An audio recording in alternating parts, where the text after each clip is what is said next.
All right, good evening, Portland. Welcome to Psychedelic Storytelling, my Trippy Valentine. We're excited that you have all braved this uncertain weather tonight to come experience stories of psychedelic love, loss, glory, empathy, and everything in between. We have some really terrific storytellers here tonight sharing their experiences. And if you are called, as if called to the medicine, to speak your truth and tell your story about psychedelics and romance and relationships, do come find me. We have a little bit of space for some very short pieces afterwards. So one person has already come up and said, hey, I want to talk. So if you're called after listening to our two features this evening, Gretchen and Kyle, please do come find me and we will get you accommodated, because the Portland Psychedelic Society is here for you. We are here for the community, and all of the work that all of us volunteers that are involved in the Portland Psychedelic Society do is to create a container for the community to express the value, the growth, the potential of what our life is like in concert with these powerful medicines, in concert with these powerful allies. And part of the value of a community like this is that we're all kind of weirdos, right? We all want to find the others, because it takes a certain kind of traveler to understand the path that we walk with the medicines. And part of being a responsible and respectful traveler is, when you come to a meeting like this, we don't talk about sourcing. We're not here to give professional advice. We're not here to give medical advice. It sucks that I have to give these kinds of disclaimers, but that's the world that we live in. However, the good news is that experience and the sharing of experience is free and free speech. And so please do get to know your neighbors. Please do get to become friends with the folks in this room, because that's what we're here and that's what we're all about. Before I get going with the evening's events, if you haven't already, please grab a copy of the Psychedelic newsletter for February. This lets you know all about our upcoming events coming through this month. We're going to have more events going on throughout the season, so do connect with us on Meetup for the most recent updates on events. In fact, next month at the Clinton Street Theater, we're doing a talk with a scientist who goes by the name of Dallas on the intersection of psychedelics, technology, and creativity. That's going to be a really mind-bending discussion about how microdosing and macrodosing are being used to expand the frontiers of science, creativity, technology, and the world around us. So that's going to be here on March 12th at the Clinton Street Theater, so please do come check it out.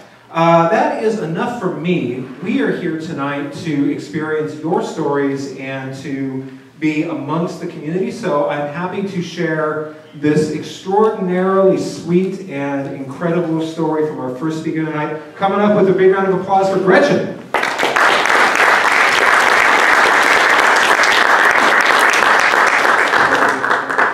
Okay, thank you. Hi, how's everyone doing tonight? Good. Good? Okay, well, I'm here because actually this is my first event with you guys, and here I submit to share a story. My friend Taj sent me a Facebook post, and I've just learned when she sends me something, 9 times out of 10, I should just say yes and go to it. So this was one of them. But when I was reading what the subject of the story was, or the storytelling was about, yeah, I was really moved to send in a story, because I fell in love with my partner who's here tonight, and surprise, I'm sharing the story, on acid with him. And how the story starts out really is I had been through the ringer, through a really bad breakup, and going through a lot of therapy. And I decided that year it was 2015, that I would go to Burning Man, because I always wanted to go. How many of you guys have gone to Burning Man? Besides you in the front. Anyone? Thank you.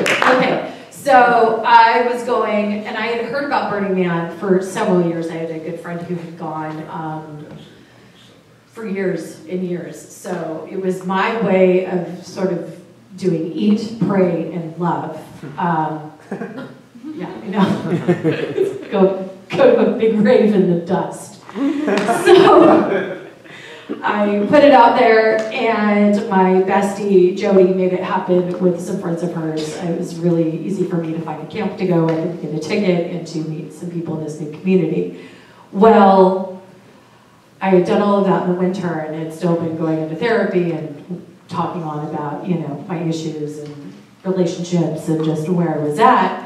And in between all of this, as I've been going to this event called Booze Day, which is every Tuesday for the side attraction, where all the burgers go and they drink and they tell their stories about going to Burning Man, I go to Booze Day and this really hot, awesome dude sits down, like literally right next to me in a booth, and I'm like, wow, who's that?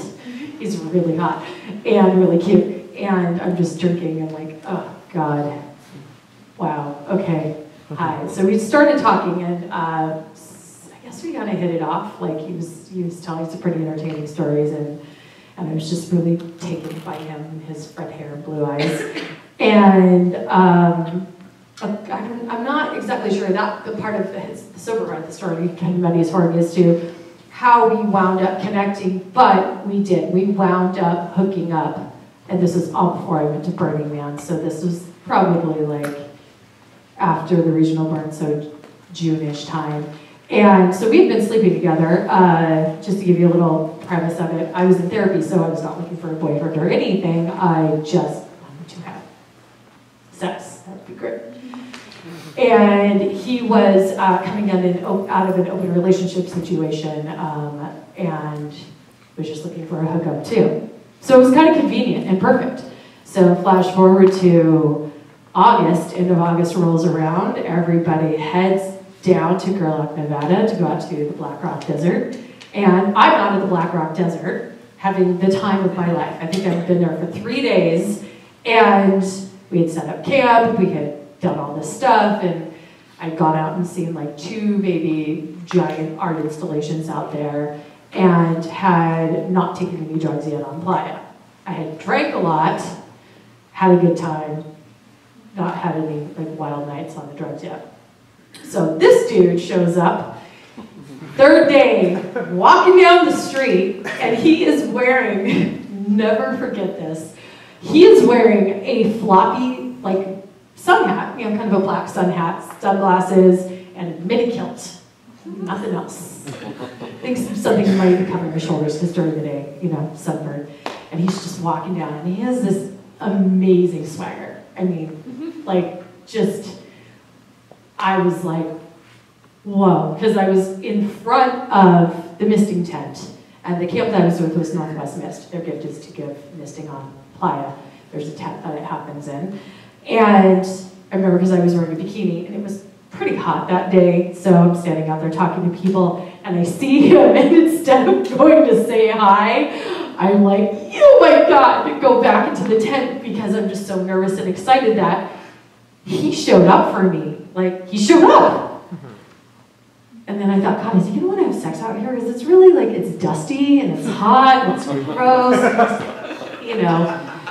So I remember I go back out, he's standing in front of the tent, and we go through the misting tent and talk a little bit, and then I bring him back into the seating area, into the family area where we're having dinner and we're talking, and he and I make a date to go out that night on Playa. I had to work at the art car that my camp has, so we'd gone over to his camp anyway, and so we set up this date, and I go do my art car shift. He shows up, everybody's partying on the art car. At the end of the shift, we go back to camp.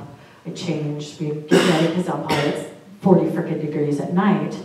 And there was a dust storm happening. When I say dust storm, it's not like the cute little dust devil rolling around. It's like motherfucking Tatooine dust storm. It's white. And we're inside what we call the tent ghetto, which is a giant event tent where there's a whole bunch of little tents where we're camping. And he's like, hey, I got something for you. And I'm like, cool, what? I'm already excited, like I'm going on this date with him. And he's like, I have some really good acid. And I took a moment internally and was like, okay, yeah, whatever, really, I'm sure you have acid. I doubt it's really good. But okay, yeah, I want to take it. Fuck yeah. And he's like really enthusiastic about it. So little sidebar here, which is the first time I ever did acid. It was recently. I didn't start doing anything like that until I was in my 30s. And a friend of mine had given me the gift of red fluff. I don't know if you guys are familiar with that particular type.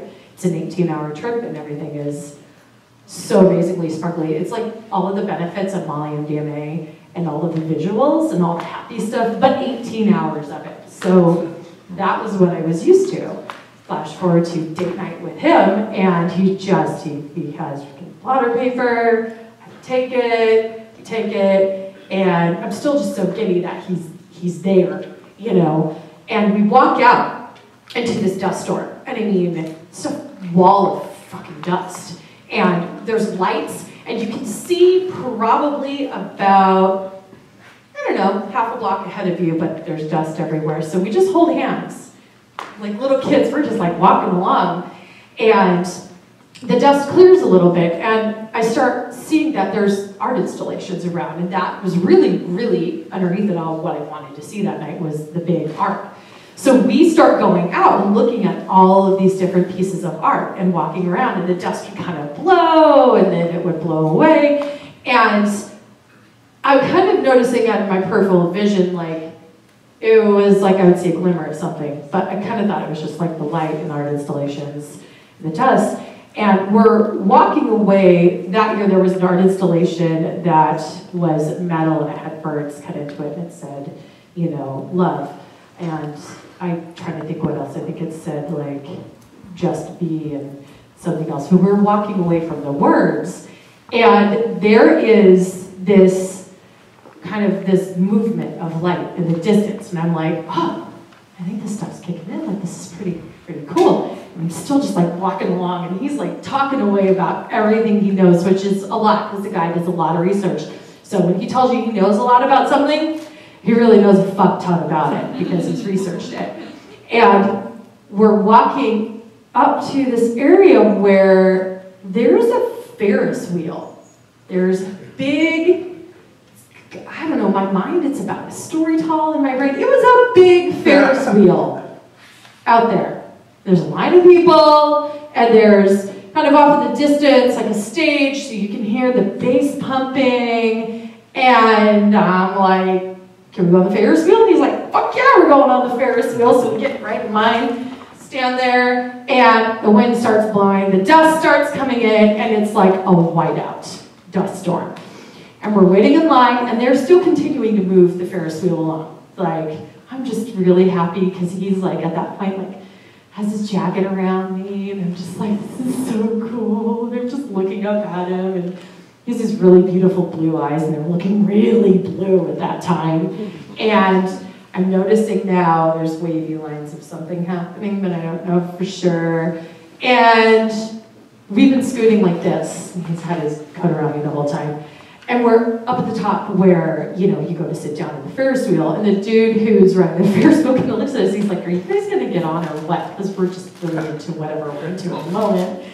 I'm like, okay, so we sit down, and he puts the bar down in front of us, and the seat starts moving, and I'm like, whoa, whoa, and then the acid hits, and I'm like, shh, it's, wow, this is really cool. And he's like giggling about something. He's like laughing, and the Ferris wheel starts moving up, and it's very interesting to be on something like acid, and then to be on a Ferris wheel, and to feel that kind of that movement, that force against your body, because all of a sudden I felt like I was being pressed back gently into the seat, and he puts his arm around me, and I'm like, oh God, I'm on a date. This is so cool. This is great. And we move on this Ferris wheel, and as it's like swinging up, we literally rise above the top of this dust storm that's happening below us. I'm like, wait, there's the dust is down there, and there's just lights happening, and you can hear the music and the people, and literally the dust starts sparkling.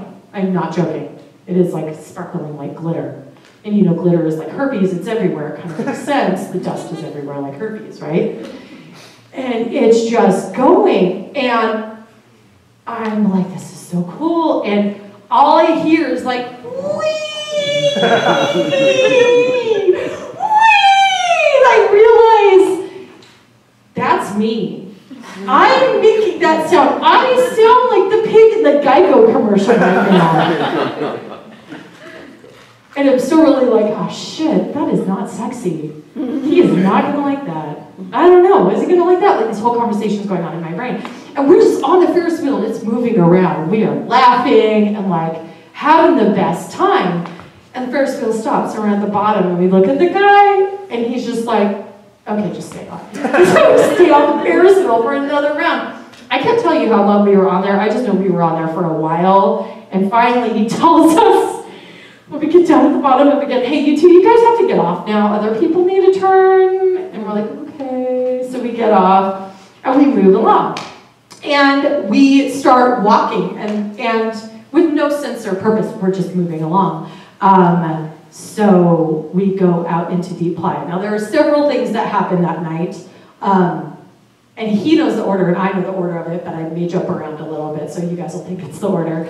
Which is, we start walking down, I think it was 9 o'clock. We're walking down the street.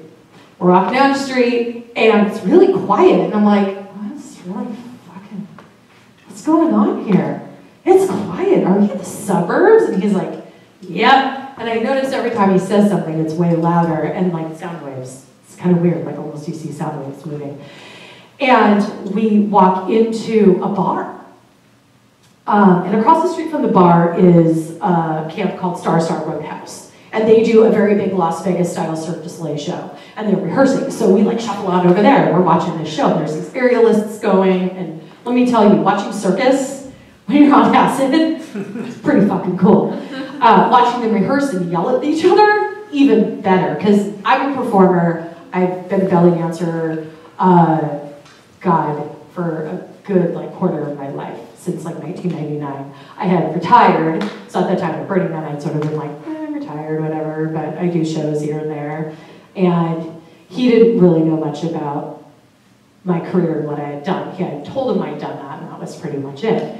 So we watched the show, and we go across the street back into that same bar, which is Fandango, which all the bartenders pop up, and they're like, surprise! And let me tell you, your heart jumps like this, especially on a substance, when there are 22 punk rock kids in front of you yelling surprise at you, and you're like, shit my pants. And we're standing there like, cup, drink, so we put it up on the bar, and they start talking with us and pouring drinks. Well, the next thing we know, all the circus performers from across the street come on and file on in, and they're like really beautiful people. They're all from San Francisco. They're all professionals in their line of work. Two of the guys I'm talking with them had just finished with Cirque du Soleil in Macau, China, and then were off contract, so they decided to go to the Burn and do the show. And they had announced at some point a twerking contest. And I was like, oh, I'm a belly dancer. This shit, no problem. What are you talking, twerking contest? Watch this. And I start shimmying. You know, when you shimmy, you move. It looks like a bigger effect than what it is. And so this, she was an aerialist and she's twerking, and this chick is amazing looking. She's just gorgeous and she's hot. She's doing this, and I just start doing this, and I know he's like, what? How? And at the same time that he's doing that, I notice that there's two redheaded women kind of standing off in the corner, staring at me with the same intensity, like, who the fuck is that? One of them walks up to me, he's still standing right there, and she's like, who are you? No one moves like that. And at that point, you know, when you get to that point where you see colors, it's like the three colors like splitting. That was happening with her face, like the three colors are splitting, turning around. And I'm like, hi, I'm Gretchen, I'm a belly dancer, that's what I do. But you guys are like circus people, so you're pros. I mean, like, I dance in restaurants and was in a dance company. And she's like, could you come back over to our stage and do that on stage? And I was like, sure, yeah, let's get our drink and go. So we get our drink, we go back over to Star Roadhouse. They turn on all of the house lights. I'm looking at this stage. I'm assessing the type of stage that it is, the lighting structure, the the actual like fabric that's hanging, the 6 points that they have for aerial riggings around, and I'm like, geez, the show you guys have here must be like a really big show. And she's like, oh yeah, all of this came out of Las Vegas. This is like the second stage that we have. We have two that we rotate off of, and the spins and all this. And she's like, so could you just stand here and like do that thing again? And I'm like, yeah, give me music. So like, could you put on a rhythm structure that's like a 5/7, which in my world with that form of dances is it's just a very simple polyrhythm that we normally like equate to like a Persian rhythm. So I'm like, just play this, clap it. And so I tell them I'm gonna move this part, this part, this part, do this. So I do all of those things and shimmy. And he is like,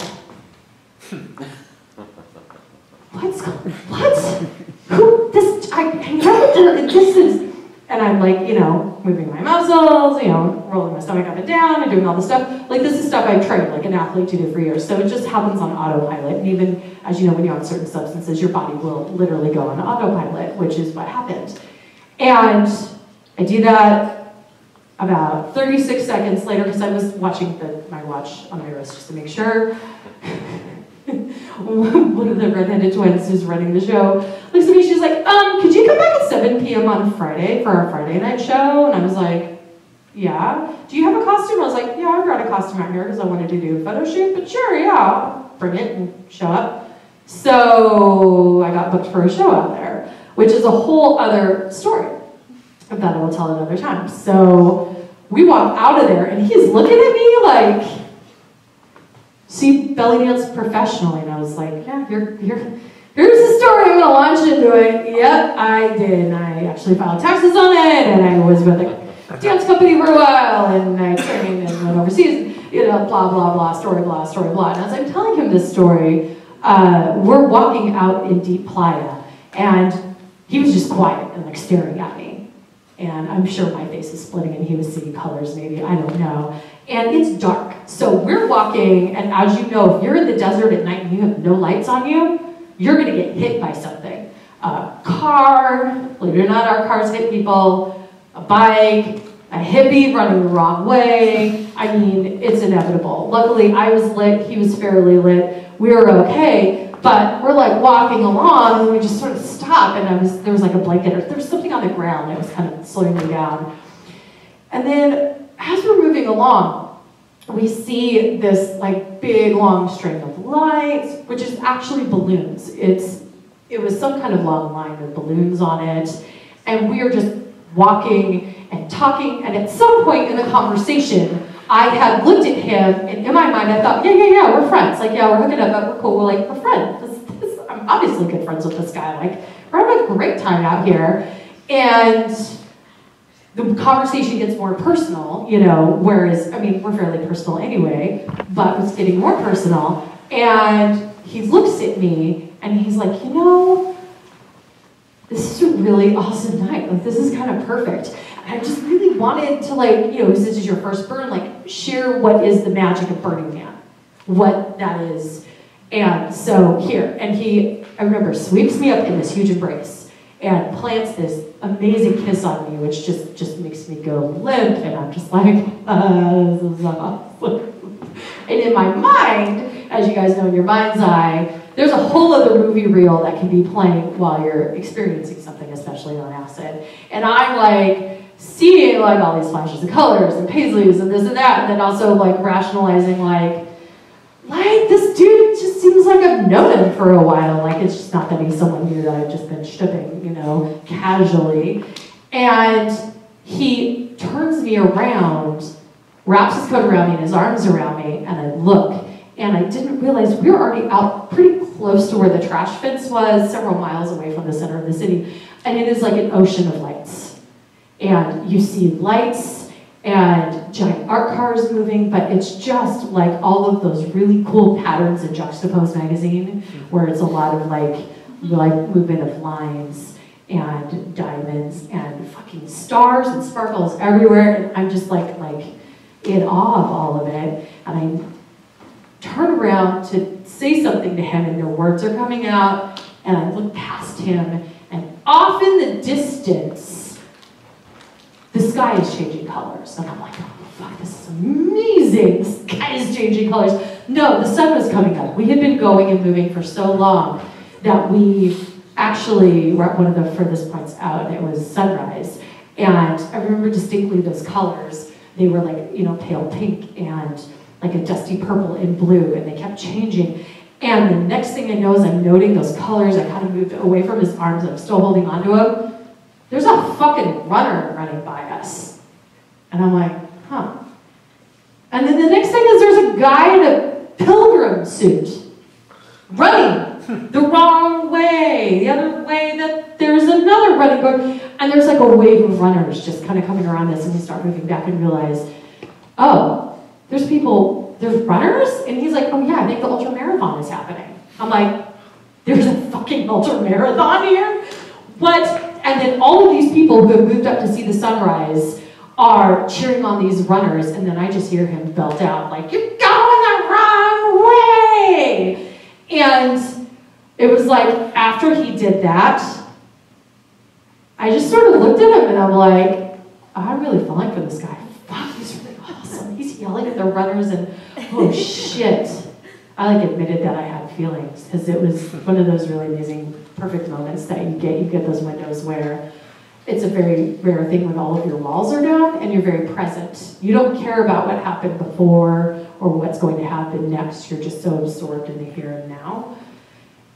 And yeah, I was like, oh, fuck.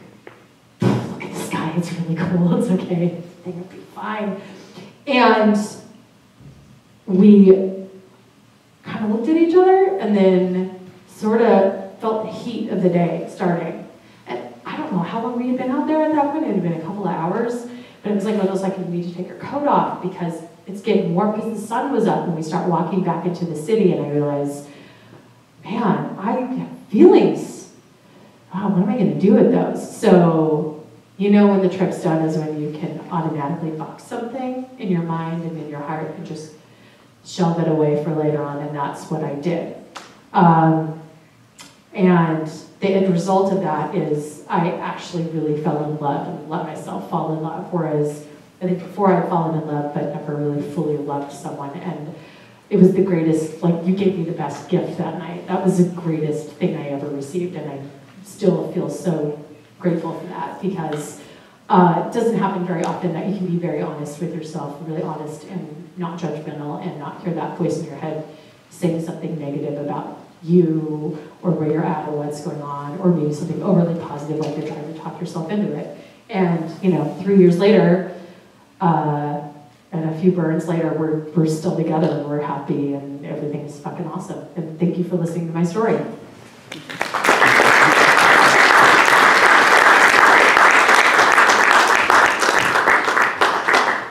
Let's have another big round of applause for Gretchen. That was amazing.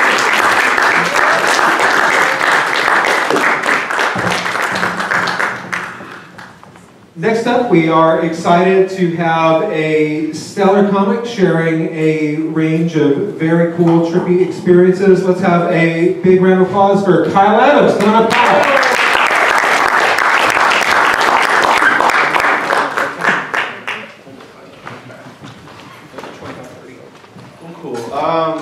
So this is my first storytelling show, so forgive me if it kind of jumps around a bit. I'm going to do a few shorter stories, and then I'm going to get into some stand-up material as well.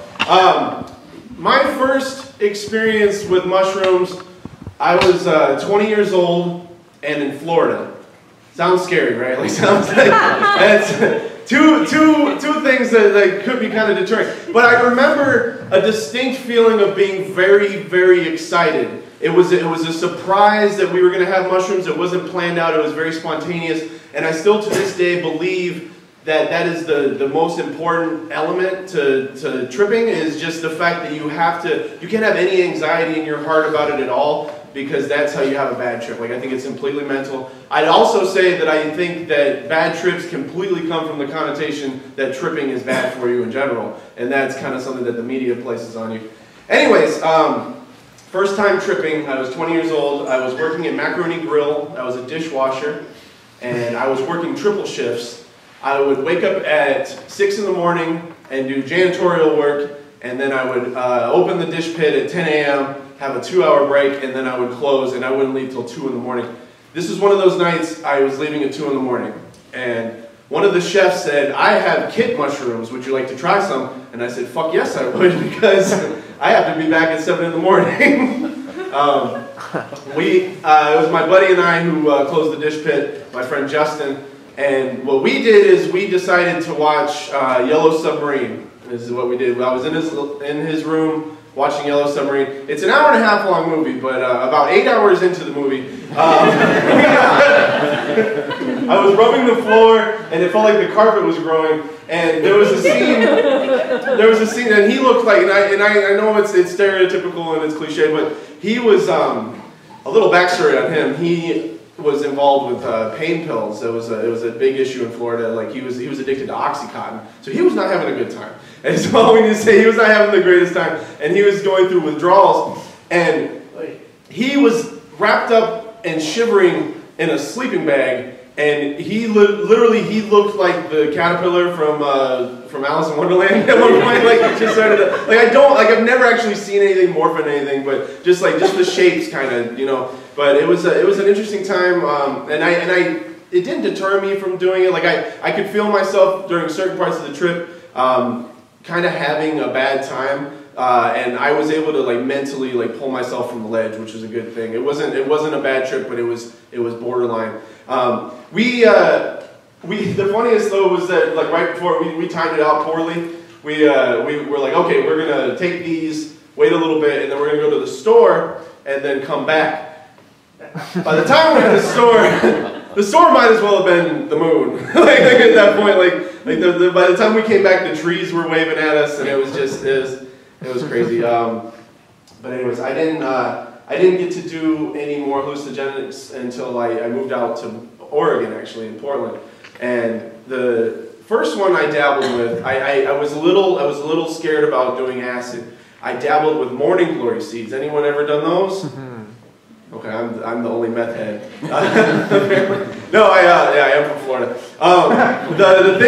The thing about morning glories are that it's very similar to LSD. It's LSA is the chemical compound, so it's just a little bit off.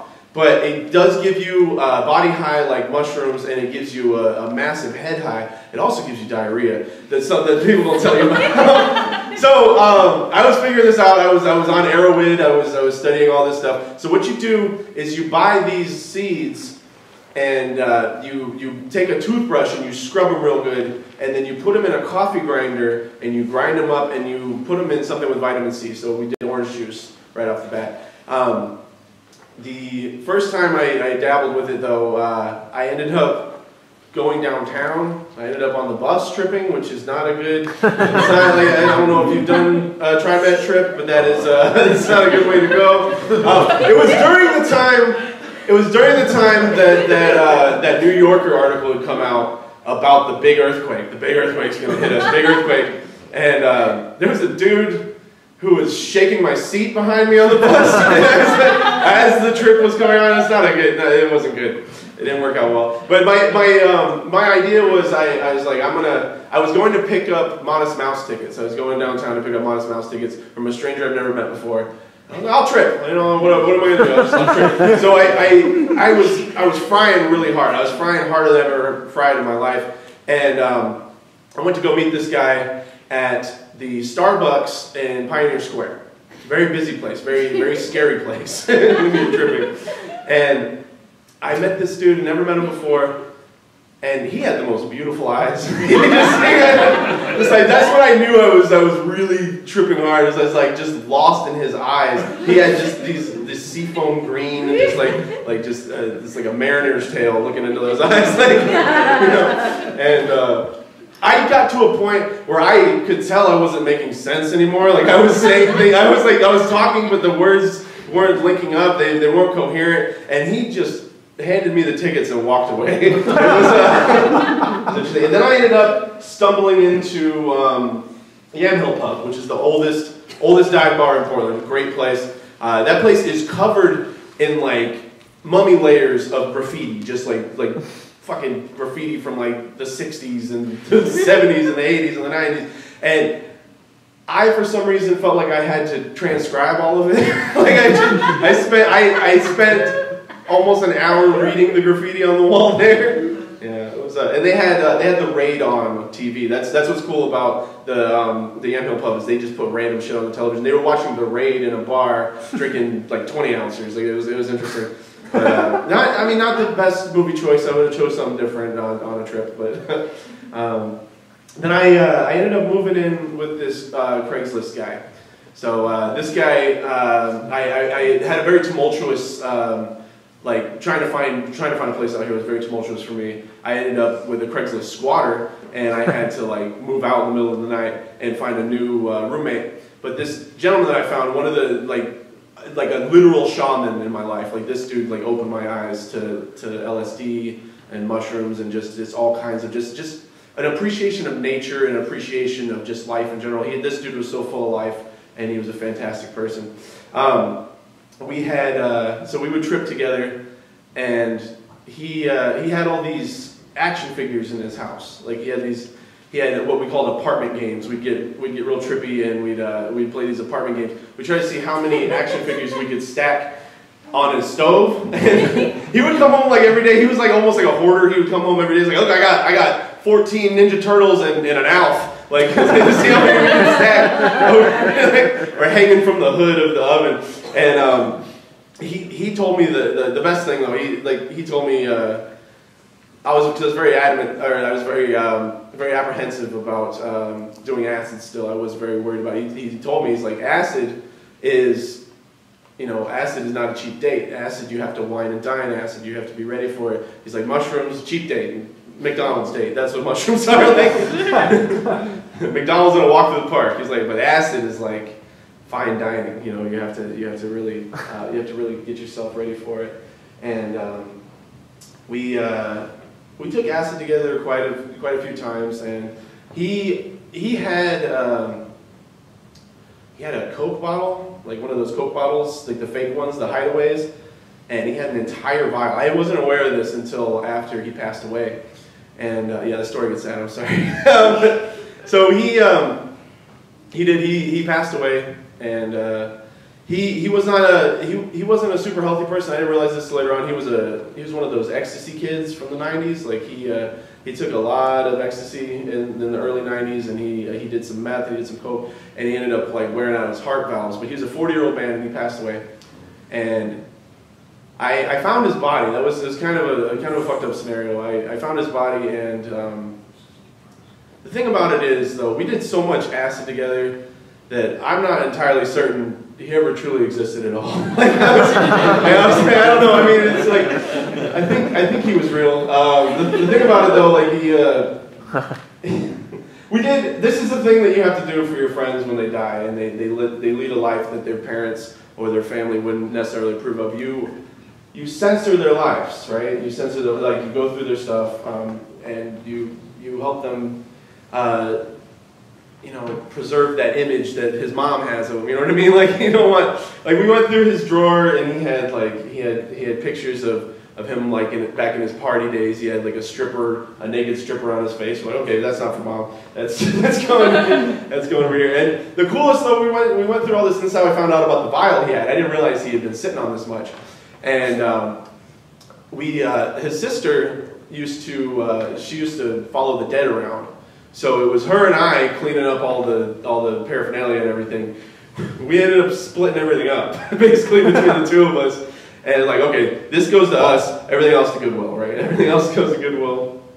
And I don't know, it's just it's strange to me. Like I trip now to this day. Like I still like to trip every once in a while, but it's kind of empty without him around anymore. It's just kind of, but it's in a way it makes me feel closer to him, but at the same time it's when you don't have that person who like introduced you to that world, it's just kind of empty. But let's veer away from the sad stuff now. So one of my absolute favorite times on mushrooms though was my friend Keenan and I. We got tickets to see Tim and Eric live at the Schnitzer, and it was kicking in. The mushrooms were kicking in right as we walked in the door, and we had only taken a few caps and a couple of stems. We thought we were going to be okay, and it kicked in harder than we had anticipated while we were in the merch line. And I was like, I'm buying a shirt. I don't care how hard I'm tripping right now. I am gonna form words and buy a shirt from that gentleman with Steve Brule's face on it. That's what I'm gonna do. And I'll always remember this to this day. Keenan, he goes to find our seats, and he goes, Kyle, I'm going to find our seats, but remember, be careful because we're on mushrooms. And he backs into someone he doesn't see, and they both fall down, and the entire merch line starts laughing. It just erupts in laughter. It's like, we're in the right place. We're all fucking tripping. They should have put like cushions on the hard edges around here. They should have known the demographic. It was a fantastic show. It was I couldn't tell you what happened exactly, but there were some crazy moments. They ran out into the crowd, and they had basically like a cult. Basically, they had us in a cult, and we were like doing like a Catholic mass for this fake deity they created. It was absolutely an amazing show. But hands down, my favorite time taking mushrooms is definitely that time. My least favorite time taking mushrooms was I went downtown, and a homeless man screamed in my face when I had, because he was trying to get my attention, trying to ask me for money, and I was just ignoring him. I was just like, I can't deal with people right now. I've got headphones in. I was down at the waterfront. He looks me in my eyes, and he screams in my face. What would you guys do during that? Does anyone, like, anything? What would you do? I said, no. That's what I said. No. Because what else do you say to that? Like, what are you like? I'm going to pull out my headphones. I'm going to talk to you.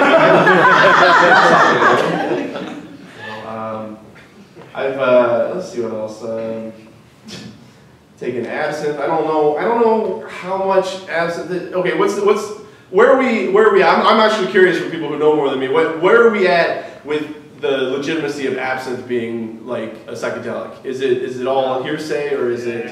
Yeah, right. Because I read a study that it was like the way that they fermented it or something was tainted, so people were actually being poisoned by the way that the fermentation process. But all I know is absinthe is just like nuclear strength Jägermeister. That's all that is. Like that's like. It's like Everclear. Yeah, it's like the Everclear of Jägermeister. Essentially, it's yeah, it's too much. But I don't know. I really have had a good time on psychedelics, and I want to learn more. That's the thing, is I know I don't really know too much about it, and I really want to get into DMT. I'm really curious about DMT. I like the fact that DMT, they say it's what is the last thing that you feel before you die. You know, that's really interesting, and the fact that we can synthesize it from anything, the fact that we're all going to experience it at one point. So I'm going to try DMT, even if it's the last thing I ever do. All right, I would like to get into some material with you guys, if that's okay. I know that it veers off a little bit. 10 minutes for material? Okay. All right, so let's switch. Let's pretend that there were 2 or 3 unfunny guys before me talking about their dicks. Okay, that's how you get. That's how you get into the mood for comedy, right? Like that's an open mic. My name is Kyle. It's a very common name, and at my job there are 2 other Kyles. Not a big fan of that, because I have a sneaking suspicion that I'm Fat Kyle. That's right. I know that I'm Fat Kyle because people text behind me at work to hide from the managers. I'm a mobile peripheral cell phone blocking agent. And I don't get paid any extra for that. That's not the job code. I also know that I'm Fat Kyle because in middle school I hung out with another Kyle, and he was referred to as Sexy Kyle. And I was just regular old Kyle, that's right. That's who I am. I did a show downtown recently, and I left with some audience members, and I did a bunch of cocaine afterwards. And not my drug. This is not a cocaine body, right? This is an antacid body.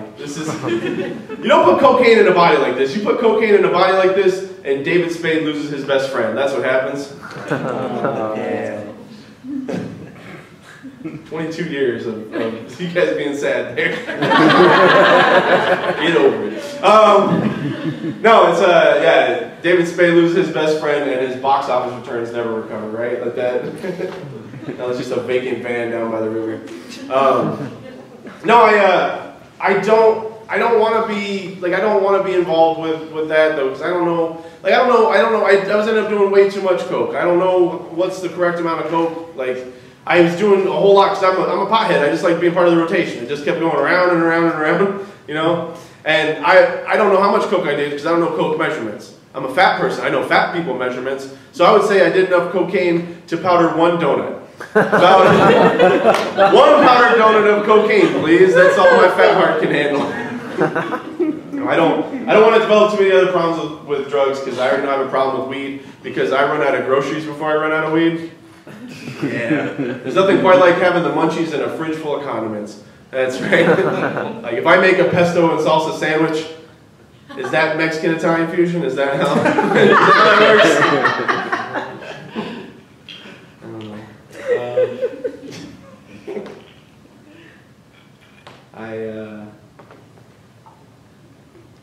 I like where I work now. I like my job. My job's interesting. I work at a fine dining place, and I wish I could be honest with the people I work with, the people I serve. I wish I could be like, yes, ma'am, you may think this is a fancy place, but my tie is actually tucked into my underwear right now. Just a really long pea bib with stripes. That's all this is. And I have to lie about oysters and stuff because I'm allergic to shellfish and I have to sell them to people. Like I do comedy, not improv, so it's hard. It makes sense. Like how do you like? She's like, how are the oysters? And I go, I don't know why they're so expensive. I have no idea. It looks like someone blew a snot rocket into a seashell. Eat it with something spicy fast. It gives you a boner, apparently.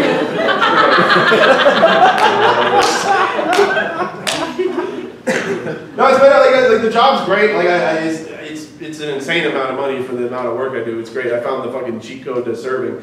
But I used to work at Red Robin, which is a terrible place to work. Also, where I worked when I did the majority of my tripping, which I don't know why I did that to myself. But working at Red Robin, it was a horrible place, and there's a lot of like health issues there. Like they were not sanitary at all. A good example would be during the Christmas break that I worked there, mallet with or a hammer with a rubber mallet fell into our gluten-free fryer.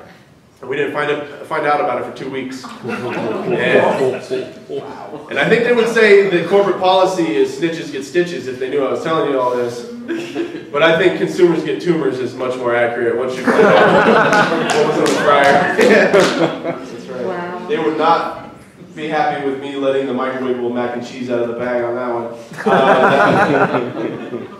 Any secrets? But I do. I'm glad I have a job. I hate being unemployed. I can't stand it. I really, the worst thing that millennials ever invented. I know I'm a millennial. I'm saying that the worst thing that that millennials ever contributed to the nomenclature is the word fun employment. Fun employment. Nothing screams someone else is paying my bills than the word fun employment. When I was fun employed, I wanted to commit suicide. That's all I'm going to tell you guys. There was nothing fun about it. That's right. Anyone's fun employment check get denied? If that happens. My dad works at Goodwill. Yeah, my dad works at Goodwill. He's an elderly gentleman who's overweight, doing a lot of manual labor at Goodwill. So I'm terrified that he's going to have a heart attack and die there. And they're just going to attack him with a pricing gun before he hits the ground. I think that's how it works. Like, so you guys, we've all come to the conclusion that and accepted the fact that Goodwill's all dead people stuff, right? like we need a middleman to grave robbing. That's why Goodwill exists. Because you can't just go out and dig up 14 coffins and find exactly what you're looking for, right? That doesn't work. All right, a little dark for you guys. That's fine. That's why we do these things. No, I have had a lot of tragedy in my life. And I feel like that's in a lot of ways has opened my mind to a lot of ideas and a lot of things, because I have just this indifference in my heart. You know what I mean? Like it just, because I feel like that's true freedom, though, is when you reach that point of indifference where you can take care of yourself and be confident and know that you're healthy, but at the same time not give a shit about anything. I think that's the best way to live your life. I'm going to end with that. I really appreciate your time, guys. Thank you for joining me. I appreciate it. Another round of applause for Kyle Adams. Thank you so much. So this is the time of the night where anybody who is called to share their psychedelic stories can come up and share with the community. So coming up and sharing his Trippy Valentine psychedelic storytelling is James. Come on up, James. Anybody else want to come up? Please come right up front. Let's have a round of applause for James. Good evening. Yeah, my name is James Allen, and how many of you have had any experiences with Salvia divinorum? This wave is very dark back there. I can't make you. I see a couple of. Okay, that's going to be the medium that I'm going to be talking about. I had the very good fortune to go to a couple of international Salvia divinorum conferences held at Bright Bush Hot Springs some number of years ago. I got to meet all the big names, Daniel Siebert, etc., etc. And that was the first place I got to try. Meeting the lady Scaveria Pastora, and we used fresh leaves from Salvia divinorum. It is legal here, which is nice. You can go up to Herbstock in Belmont and buy dried Salvia divinorum leaves, as well as the concentrate. I'm not a fan of the concentrates because I'm not a galactic pioneer searcher going throughout the cosmos, which is where we're going to get to the romantical part of the story here. Anyway, so at Bright Bush, my first conference there, we actually smoked whole leaf, and it was pretty amazing because I took one, and then you have to use a large size pipe. This is not like a little hash pipe or something. So you take a big one lungful, and you let it out, and you take another one, and there's just enough here to hand the pipe back, and I fell back laughing, which is very common, and I felt like I was being tantrically embraced by the spirit of salvia. Yep. Definitely a feminine energy for me. Amazing, wonderful, learned a lot. So, time passed, experiences passed, and I found that on low dose salvia, like about a leaf and a half, 1 to 2 leaves, where you chew it in your mouth.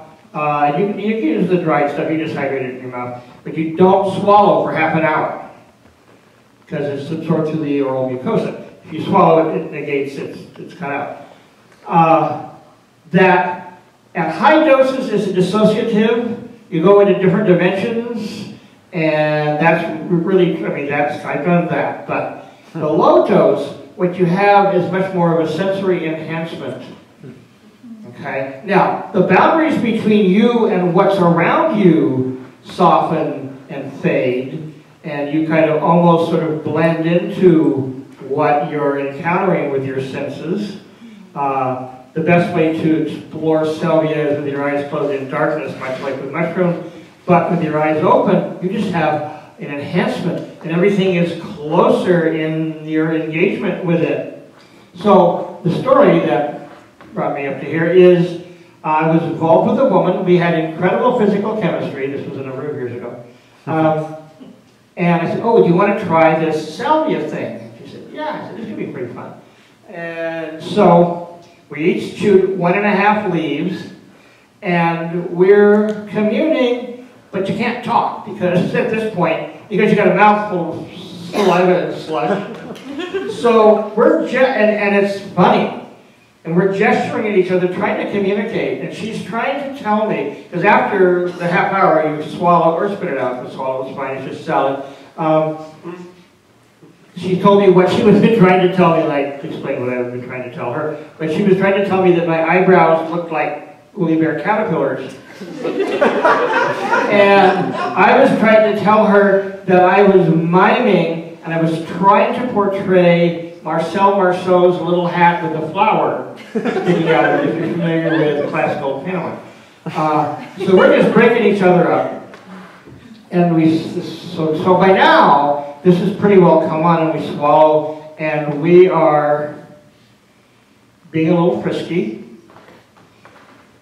And it's just awakening everything. All the sensory exploration is really wonderful. And we get involved in full-on lovemaking. We're just fucking away. And what happens in this context is that we're face to face and our eyes are open, and I'm experiencing archetypal forms of goddesses moving through her. Every time her expression changes, I'm seeing a different goddess form. And I'm a born-again pagan anyway, so that makes sense. And it's just so, and she later said that's the same thing that's happening to her, but God forms. Because I self-identify male, she self-identified female, so that's how that works. So we're experiencing these God forms going through each other, and that's just elevating the whole experience to, so we were no longer just she and I having sex.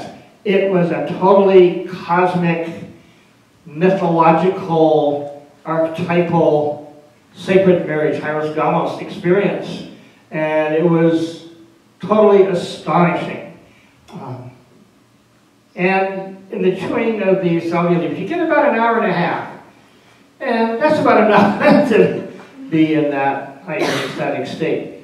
But if you're interested in playing around with that, it's an incredible thing to do with somebody else with a very intimate connection. I mean, it's not a party drug in terms of large group party kind of thing, but it can be very centrally enhancing that way. By the way, she and I are no longer together.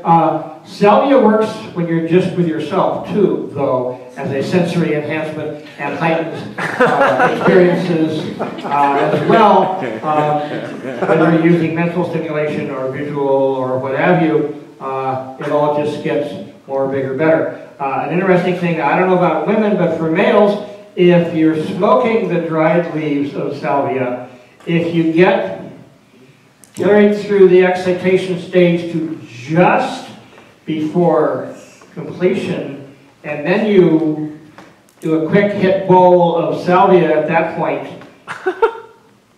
exactly, it's cataclysmic. It elevates the quality of the experience of your climax dramatically.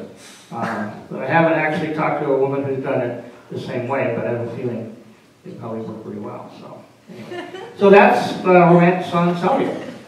Thank you.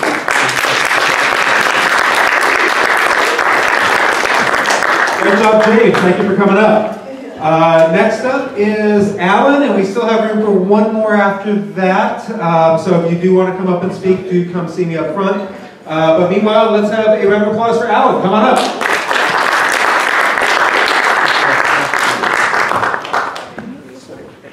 Good evening. The first time I did acid, I had no idea I was going to do acid. I was living in New Zealand at the time, and I went on a camping trip with my partner. We had a lovely time, and just as we were planning it, some friends of ours said, oh, we're going to be in the same area of the South Island for a drum and bass festival. I don't like drum and bass, but I like my friends.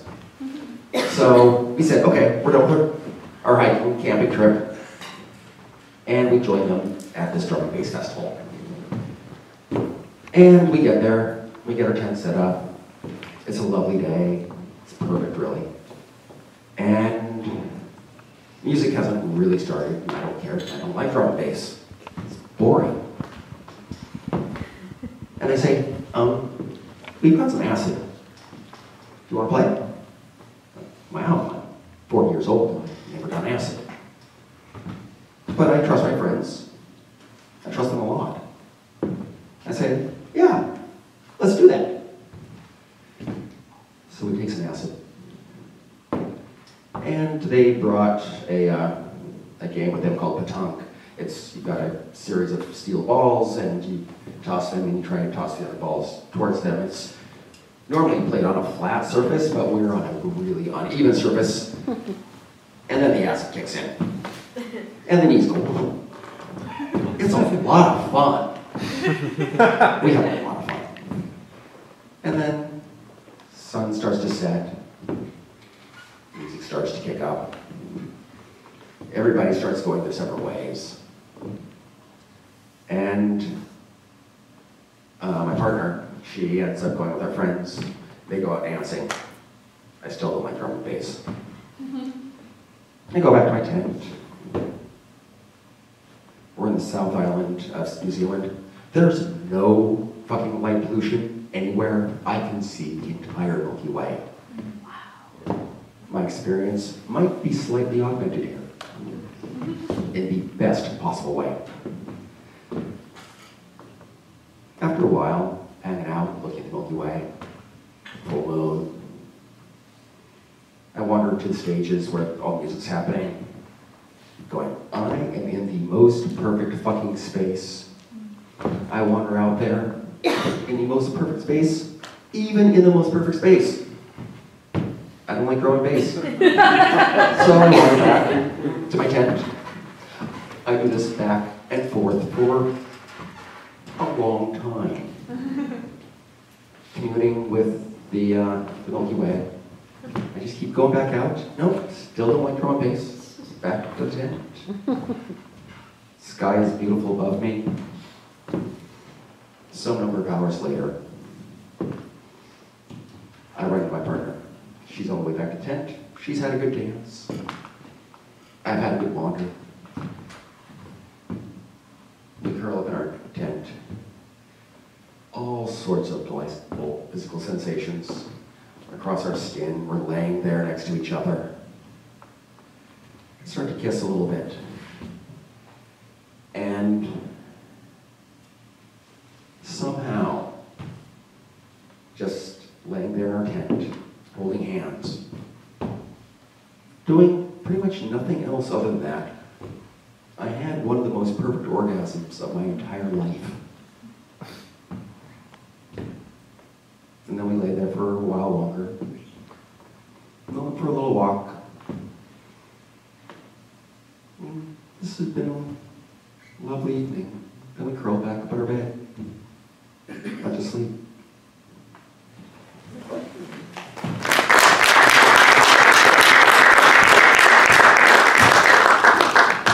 Thank you so much, Alan. We have about one more slot, so I'll give, we have one more gentleman coming up, so if there's any ladies that want to participate, please do come find me and we'll get you on in. But next up is Ian. Come on up, Ian. Let's have a round of applause for Ian.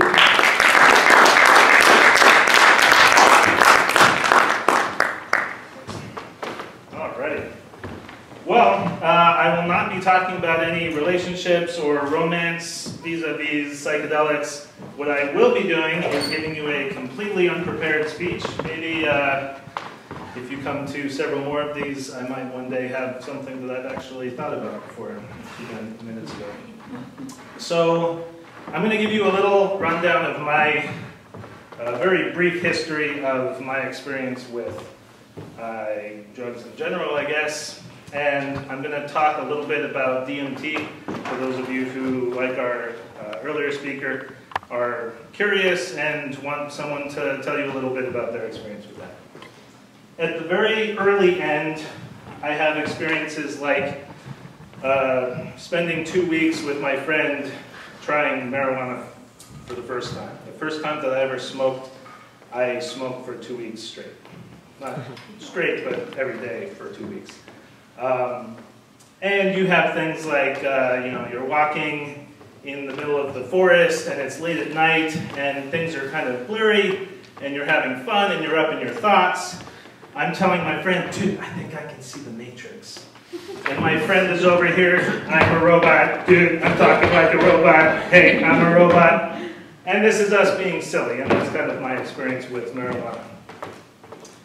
When you get into things like mushrooms, and even if you get really, really high on marijuana, you might see some things like tracers and lights and colors, and you get silly and you get really mindful and soulful and things kind of come out easier. And all of those things can happen on mushrooms and on acid as well. But you're more deeply in the visual experience, you're more deeply in the mental experience. And you will see faces and eyes on the wall, and things are a little swirly, and you might want to curl up on the sofa and just like roll around and wonder, this is why it feels so good to be a cat. Why cats felt so good. Oh, just how good it can feel to roll around. And at the upper end of any kind of psychedelic, synthetic, or mushrooms that I've done, you can start to dissociate from your personal experience, start to get into kind of a jumping through wormholes sort of thing, and that's kind of where DMT starts. You could, at the very beginning, have something like an upper level mushrooms or acid trip. At the very beginning, what will happen is you will likely hear like a train whistle kind of coming at you. Very similar to salvia, this is a sort of onrush of, sometimes I'll call it soul crack. I don't know if you've ever done crack or smoked a cigarette, but it's a very sharp spike, and you're doing that, you're doing the psychedelic experience in this, azimuth that brings you potentially to a split point. If you've ever seen an azimuth go all the way up forever, and then it comes up from the bottom end, and you're in this little point where time doesn't really exist, and you might spend an eternity looking at a clock and have it never change. And that's kind of where you're going. And you will get to a point where there is in fact no you, you're just this eyeball that's kind of seeing things, and I'm thinking to myself, I'm in the middle of cells, and I'm looking around, but what I'm seeing is not people and not things. What I'm seeing is bubbles of make-believe fairyland, or I'm in some sort of sea, and I might be, I might feel like I'm on the precipice of this vast cavern and just seeing forever, or I might think of a dream and be instantly in that dream. So there's a lot of places that you can go for that, and a lot that I've learned from those experiences and trying to keep as much of that dream as I could when I woke up. And maybe I'll talk about some more of that one day. Thanks. Thanks, Anthony. All right, we have two more folks sharing with us tonight, Matthew and Abby. So first up, let's get Matthew. Matthew, come on down.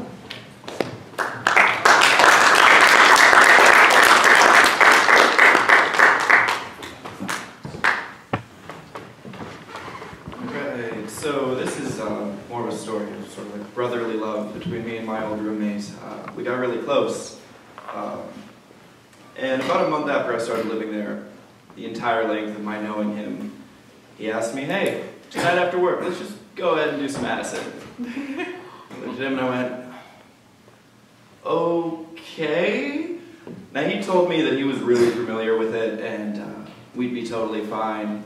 Said we were each going to take, you know, 1 hit. Found out later, by being familiar with it, he'd done it once before, and we were each going to be taking about 4 hits. So it was, yeah, it was a different experience than either of us were expecting. Gonna skip through a lot of it just because there's a long story. But around 2 in the morning, during mid-peak, I decide I want to go outside in our apartment complex and have a quick cigarette. And I sit down, and one of our neighbors that I'd never met comes out and sits next to me. And I'm just sitting there trying to pretend like nothing is happening. And we end up actually starting a conversation. I'm feeling really proud of myself. I'm able to talk to her in almost complete sentences. We're talking about Pokemon at some point. Just whatever I can keep coherent. And going through this conversation, she eventually tells me that she just moved in with her boyfriend who is a cop. And so I get a little weird, and that is immediately met with my wonderful friend coming out and standing from me about where that door is. And he just stands there, just... And after about 30 seconds of this, I just look up and go, "Hey bud, what you doing?" And he looks up and says, "Oh, sorry, I just became strangely aware that time is passing." And I'm just fully freaking out. I'm like, oh God, he's ruined it all. And I thought it couldn't get any worse until without a word, he turned around and he walked away doing this.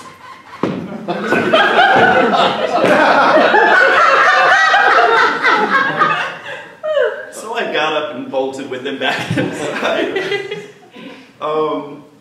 That night seemed like it lasted just about forever after that. We started writing stories about a fantasy world. We decided that was the best way to spend our time. And every single story was about half a page long, and then ended with the bottom half of the page being covered in the large word, just single word, said Falcons. Every page, just half a notebook filled with, you know, there once was a fairy tale land, Falcons. And I don't know why, but sharing that night with him and just creating these stories and laughing constantly at the word Falcons for, you know, 7 or 8 hours straight, we really bonded, and though I'd only known him about a month, that ended up springing just a really long, wonderful friendship with him. It was one of the real experiences I had in Portland that I couldn't replicate if I tried.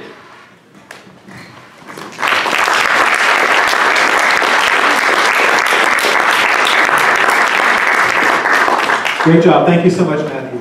Our last speaker tonight is Abby. Abby, are you out there? Come on down. All right, let's go round of applause for Abby.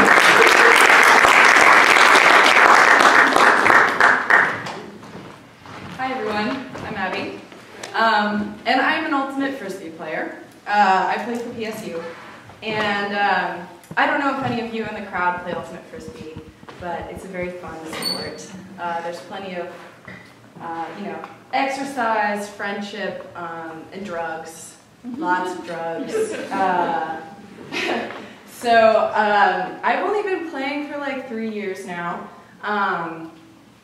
And my first year, my very first year, I decided to go play a bunch of mixed tournaments. Mixed tournaments are co-ed tournaments, and they're also known as like party tournaments. It's just where you go and day drink for like 2 days straight and try to get through like 4 games of Ultimate Frisbee. It's like 6 hours of sprinting back and forth while like completely drunk. It's exhausting. But at night there's always a big party. Sometimes Friday night, mostly Saturday night is the big party.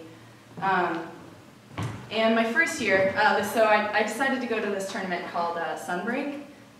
It happens in July in Washington. And it's like a 3-day tournament, so it's longer than normal, and it's just like known for its like debauchery. Like you're just supposed to go and like pack the craziest costumes you can, bring like a cooler full of booze, and just like go and make friends wherever you go. And you're all camping on the same field, so it's at this fairground. There's like 300 teams. So just like hundreds and hundreds of like super hot Ultimate Frisbee players. It's great, it's fantastic. And So I got through a day of Frisbee, and at the tent site, which is kind of surrounding the fields, it's just this big open fairground. And what everyone does is they set up parties at their campsites. So you can walk in a circle and go to all these different themed parties and see all of your friends. And there was this one party, it was literally themed like no pants party. So to enter the party, you have to take off whatever form of pants you have. So I did that. My friends invited me in, but I had to take off my pants. And I was like having a great time. I was just dancing. And one of my friends turns to me and was like, hey, I want you to meet this friend of mine, Kim. And so I'd never come out before, so this made me really nervous. I've been attracted to women, but I never had the opportunity to act on that. So finally, Helen hooks me up with her friend Kim. And Kim asks me if I want to dance, and I say yes. So we start dancing. And have a good time, you know, we're there for like an hour or so, and we're chatting a little bit, and then I move on to the next party. The night ends, I go back to my campsite, and I fall asleep, get ready for the next day of Frisbee. The next night, which would be Saturday night, is the night of the really big party. So the party actually moves to a separate like beer garden. It's all outdoors, but they set up a big dance floor, and it's just like everyone there is like knows each other and is like drinking, and it's super fun. And some of my friends decided to take mushrooms that night. I also had never done psychedelics. This was my first time taking mushrooms, and I was really nervous, but I wanted to do it. I was really excited, so I did it. And I decided to head into the dance floor. The entire night, I just wanted to see Kim. Like, she was all I was thinking about. It was amazing. But I couldn't find her because, again, just hundreds of people everywhere. So I was on the dance floor, and all of a sudden the psychedelics start kicking in, the mushrooms start kicking in, things are kind of like getting a little blurry and fun, and, you know, sensations feel great. Like, I found this girl in a giant fur suit. I don't know what she was. I think she was like a squirrel. And I just like found her and I held on to her. And they had like a professional photographer there, and they got pictures of me and put it up on Facebook. It was embarrassing.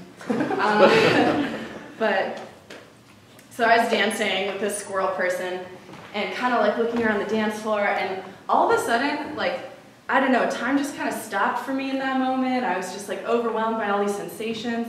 And I look over, and like through like a wave of people, I see Kim, and we just like lock eyes. We were both like searching for each other. And she joined me on the dance floor, and we just ended up spending the entire night together. And it was super fun. And I left that night just feeling like so much more open and ready to be out and like be who I wanted to be that entire weekend. And I wanted to carry that over to the rest of my life. So flash forward to the next year, to the next summer of Sunbreak. We remained friends. I see Kim around a lot. We're really close, and she holds a very special place in my heart. But this year at Sunbreak, I didn't want to hook up with Kim. I moved on. And I wanted to take mushrooms again. This was going to be my second time. And so there was another dance party. This one was a little weirder. It was in a parking lot for some reason. And we were all caged in. It was really, really weird. It must have been like really low budget. They had like this chain link fence around us. But I had taken mushrooms, so I showed up ready to party. And I got out on the dance floor, and I found this guy. His name was Puppy. And he blew my mind. Oh my God, he was so sweet. He just had great style, great dance moves. And again, I decided to dance with this person the entire night. Unfortunately though, the party ended, and they kind of shoved us out of the caged fence into these buses, and it was really intense, and I lost Puppy, and I was by myself, and I was tripping, and at that point, it was just very overwhelming, and I was really nervous and scared, just trying to talk to whoever I could to distract myself. And I got back to the campsite, and I still couldn't find Puppy. So I got there, and for some reason, I was like, I need to run. So I just started running laps around the campsite looking for Puppy, like asking anyone if they had seen Puppy. And I'm sure I realized afterwards that like they probably had no idea who I was talking about. Puppy? I don't know. But I found him at another dance floor after doing like 5 laps, just like, I was coming down from my high, and I was like, you know, I don't know what I'm gonna do if I don't find this guy. I found him, and we ended up dancing together again for the entire night, and spent the night in his tent. And the only time we ever see each other is at Frisbee tournaments. We don't have any other way to contact each other. We just kind of eventually like wind up together, and it's so, so sweet. And yeah, I look forward to it every time. And I think that's it. Thank you.